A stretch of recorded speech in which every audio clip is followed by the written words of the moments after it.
In the year 1451, a 19-year-old prince named Mehmed II ascended the Ottoman throne. Many European rulers scoffed. The boy sultan, they called him, too young, too soft, too inexperienced to threaten anyone.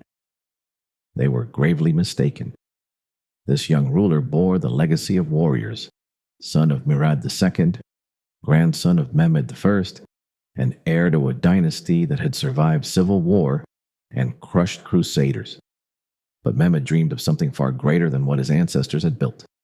He had one goal above all: the conquest of Constantinople, the jewel of the ancient world. At the time, Constantinople stood as a shadow of its former self. Once the heart of the Eastern Roman Empire, its walls still loomed proud, but its influence had shrunk. The city, ruled by Emperor Constantine the Fond, was isolated, impoverished, and surrounded by Ottoman lands. Yet it remained a symbol, a defiant Christian bastion surrounded by Muslim power. Its fall would shake the world. Mehmed knew this conquest would not be easy. For nearly 1,000 years, armies had tried and failed. The city's walls were legendary, 3 layers thick, rising over 40 feet. To overcome them, Mehmed prepared meticulously. He spent 2 years planning, gathering intelligence, and reforming his army. His most ambitious move was to commission the construction of massive cannons, including the legendary basilica designed by the Hungarian engineer Urban. This siege cannon, weighing 60 tons and capable of firing a 600-pound stone over a mile, would change the face of medieval warfare.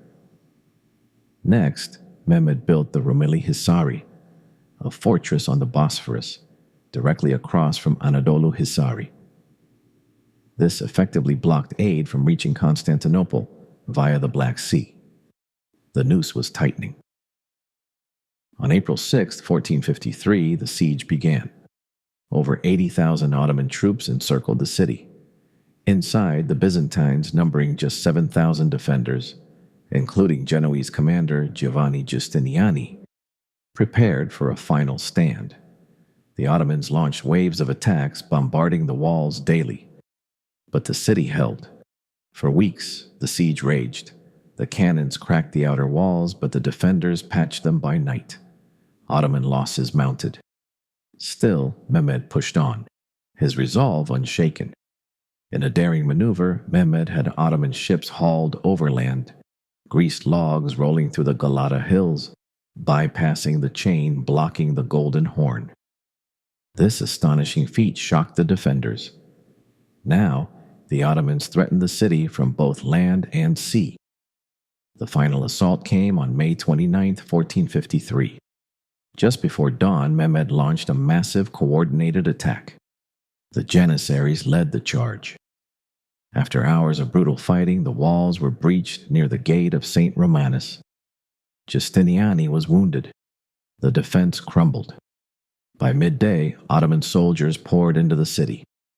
Emperor Constantine V, the last Byzantine emperor, fell in battle, his body never conclusively found. The Roman Empire, born in antiquity, died on that day. But what followed was not chaos. Mehmed entered the city with discipline. He went straight to the Hagia Sophia, the greatest church of the Eastern world, and declared it a mosque. He forbade looting.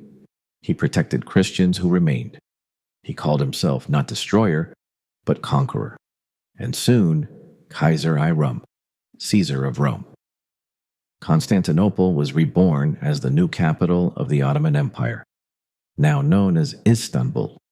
Mehmed began rebuilding the city, inviting Jews, Christians, and Muslims to repopulate and revitalize it. He established markets, repaired aqueducts, reopened trade routes. It was not simply a conquest.